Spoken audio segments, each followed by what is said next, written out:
ನಮ್ಮ ಜೊತೆಗೆ ಇದ್ದಾರೆ ಬಿಜೆಪಿ ವಕ್ತಾರರಾದಂಥ ಚರಣ್ ಗುಂಜೂರ್ ಅವರು. ಸರ್, ತಮಗೆ ವಿಶೇಷ ಕಾರ್ಯಕ್ರಮಕ್ಕೆ ಸ್ವಾಗತ. ಅದೇ ರೀತಿ ಜೆಡಿಎಸ್ ವಕ್ತಾರರಾದಂಥ ಶ್ವೇತಾ ಯಾದವ್ ಅವರೇ, ತಮಗೂ ಕೂಡ ಸ್ವಾಗತ. ಆರ್ಥಿಕ ತಜ್ಞರಾದಂಥ ಜೇಕಬ್ ಕ್ರಾಸ್ಟಾ ಅವರಿದ್ದಾರೆ. ಸರ್, ತಮಗೂ ಕೂಡ ಸ್ವಾಗತ. ತೆರಿಗೆ ತಜ್ಞರಾದಂಥ ನಾಗರಾಜ್ ಆಚಾರ್ ಅವರು, ತಮಗೂ ಸ್ವಾಗತ. ಇನ್ನು ಕಾಂಗ್ರೆಸ್ ವಕ್ತಾರರಾದಂಥ ರಘು ದೊಡ್ಡೇರಿ ಅವರು ನಮ್ಮೊಂದಿಗೆ ಜಾಯ್ನ್ ಆಗಿದ್ದಾರೆ. ರಘು ದೊಡ್ಡೇರಿ ಅವರೇ, ತಮಗೂ ಕೂಡ ಸ್ವಾಗತ.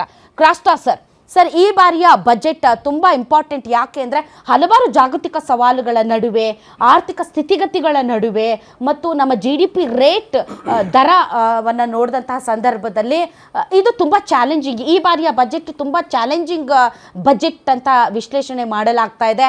ತಮ್ಮ ಎಕ್ಸ್ಪೆಕ್ಟೇಷನ್ಸ್ ಏನು ಈ ಬಾರಿಯ ಬಜೆಟ್ನಲ್ಲಿ? ಈಗ ನಿರ್ಮಲಾ ಸೀತಾರಾಮನ್ ಏನು ಇದು 9ನೇ ಬಜೆಟ್ ಮಂಡಿಸಿದ್ದಾರೆ. ಕೆಂಪು ಸೀರೆ ಎಂದು ಚೆನ್ನಾಗಿದೆ. 9 ಬಾರಿ ಕೂಡ ಡಿಫ್ರೆಂಟ್ ಕಲರ್ದು ಸೀರೆಯನ್ನು ಆಡ್ತಾರೆ. ಸರಿಯಾಗಿ ಕಾಣ್ತಾ ಇದೆ. ನಿಜವಾಗಿ she is A mower of economy. ಯಾಕೆ ಅಂದರೆ ಈಗ ವಿಕಸಿತ ಭಾರತ ಅಂತ ಏನು ಡಿಕ್ಲೇರ್ ಮಾಡಿದ್ದಾರೆ 2047ಗೆ, ಅದಕ್ಕೆ ನಾವು ಪೂರಕವಾಗಿ ನಮ್ಮ ಬಜೆಟ್ ಆಲೋಚಿಸಬೇಕು. ಸ್ಪೆಸಿಫಿಕಲಿ ಇವಾಗ GST ಏನು 2.0 ಮಾಡಿದಿರಲ್ಲ, ಯಾವಾಗ 5 ಥರದ GST ಇರುವುದನ್ನು 2 ಥರದ ಮಾಡಿದಿರಲ್ಲ, ಇದರಿಂದ ನಮ್ಮ ರಾಷ್ಟ್ರದಲ್ಲಿ ಇಡೀ ಈ ಕನ್ಸ್ಯೂಮೇಬಲ್ ಗುಡ್ಸನ್ನು ಖರೀದಿ ಮಾಡ್ಬಿಟ್ಟು ಎಷ್ಟೊಂದು ನಮ್ಮ ಇಕಾನಮಿ ಇಂಪ್ರೂವ್ ಆಯಿತು ನೋಡಿ. ಅಂದರೆ ಟ್ಯಾಕ್ಸ್ ಕಮ್ಮಿ ಮಾಡಿದ ತಕ್ಷಣ ಜನಗಳು ಖರೀದಿ ಮಾಡ್ತಾರೆ, GST ಬರುತ್ತೆ. This is been is a usual procedure. ಯಾವಾಗ GST ಕಮ್ಮಿ ಆಯಿತು, ಇವಾಗ ನೋಡಿ ಆಟೋಮೊಬೈಲ್ ಕಲೆಕ್ಷನ್ ಕಡಿಮೆ ಆಯಿತು ಸರ್. ಈ ಸರಿ GST ಕಡಿಮೆ, ಇದು GDP ಕಡಿಮೆ ಆಗಿ ಟ್ಯಾಕ್ಸ್ ಕಲೆಕ್ಷನ್ ಅಂದರೆ ಆದಾಯ ಕಡಿಮೆ ಆಗಿದೆ. ಈ ಬಾರಿ ಆದಾಯ ಕಡಿಮೆ ಆಗಿದೆ ಮತ್ತು ಖರ್ಚು ವೆಚ್ಚ. ಇಲ್ಲಿ ಏನಾಗಿದೆ, ಪ್ರೊಡಕ್ಷನ್ ಜಾಸ್ತಿ ಆಯಿತು. ಆಟೋಮೊಬೈಲ್ ನೋಡಿ 40% ಜಾಸ್ತಿ ಆಯಿತು. ಕನ್ಸ್ಯೂಮರ್ ಗುಡ್ಸ್ ನೋಡಿ, ಅದು ಕೂಡ ಈವನ್ 18% ಜಾಸ್ತಿ ಆಯಿತು. ಅಂದರೆ ಜನಗಳಿಗೆ ಏನು ಖರೀದಿ ಮಾಡಲಿಕ್ಕೆ ಅವ್ರ ಕೈಗೆ ಕಾಸು ಜಾಸ್ತಿ ಕೊಡಬೇಕು. ಅಂದರೆ in terms of what, income tax ಎಲ್ಲ ಸ್ವಲ್ಪ ಕಮ್ಮಿ ಮಾಡಿಕೊಡ್ಬೇಕು. ಅದಲ್ಲದೆ ಆಮ್ ಆದ್ಮಿ ಜನರಲ್ಲಿ, ಈಗ ನಿಮಗೆ ವೋಟ್ ಬರೋದು ಆಮ್ ಆದ್ಮಿ ಜನರಲ್ಲಿ. ಆಮ್ ಆದ್ಮಿ ಜನರಲ್ಲಿ ಒಂದು ವೇಳೆ ಆ ಇನ್ಕಮ್ ಟ್ಯಾಕ್ಸ್ ಸ್ಲ್ಯಾಬನ್ನು ಈ ವರ್ಷ ಕೂಡ ನೀವು ಜಾಸ್ತಿ ಮಾಡಿದ್ರೆ ಆವಾಗ ಜನರ ಕೈಯಲ್ಲಿ ಕಾಸು ಬರುತ್ತೆ. ಅಂದರೆ ನಿಮಗೆ ಆ ಎಕ್ಸ್ಪೆಕ್ಟೇಷನ್ ಇದೆ, ಅಂದರೆ ಕೊಳ್ಳುವ ಶಕ್ತಿ ಗ್ರಾಹಕರಲ್ಲಿ ಹೆಚ್ಚು ಮಾಡಬೇಕು. Very important. This is economy. ಇವರು ಆ ಫಿಸ್ಕಲ್ ಪಾಲಿಸಿನ ಡಿಪೆಂಡ್ ಮಾಡೋಕ್ಕೆ, ಅದನ್ನು ಸರಿ ಮಾಡಲಿಕ್ಕೆ ಮಾತ್ರ ಇವರು ನೋಡ್ತಾರೆ ವಿನ ಆಮ್ ಆದ್ಮಿ ಜನ ವಿಷಯದಲ್ಲಿ ನೋಡ್ತಾ ಇಲ್ಲ. ಅದು ನೋಡ್ಬೇಕು ಇವು. ಯಾಕಂದ್ರೆ ವಿಕಸಿತ ಭಾರತ ಬರೋದು ಆಮ್ ಆದ್ಮಿ ಜನದಿಂದ, ಸ್ಪೆಷಲಿ ನಮ್ಮ MSME. ಈಗ MSMEಗೆ ಹೆಚ್ಚಿನ ಆದ್ಯತೆ ಕೊಡ್ತಾರೆ.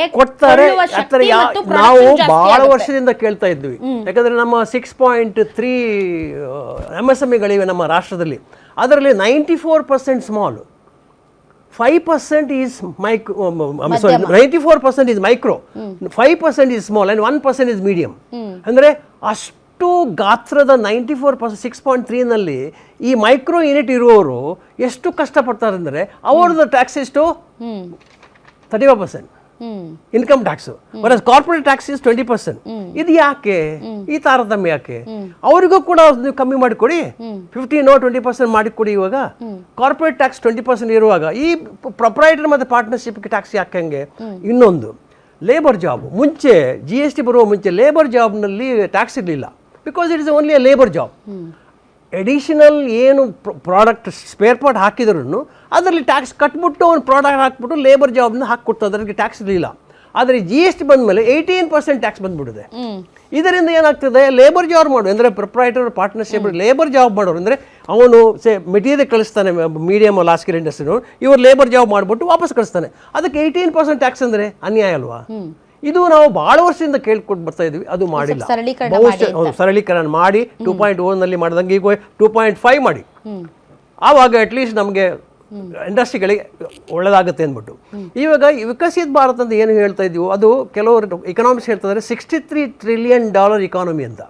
ಈಗ ನಾವು 4.3 ಟ್ರಿಲಿಯನ್ದಲ್ಲಿ ಇದ್ದೀವಿ.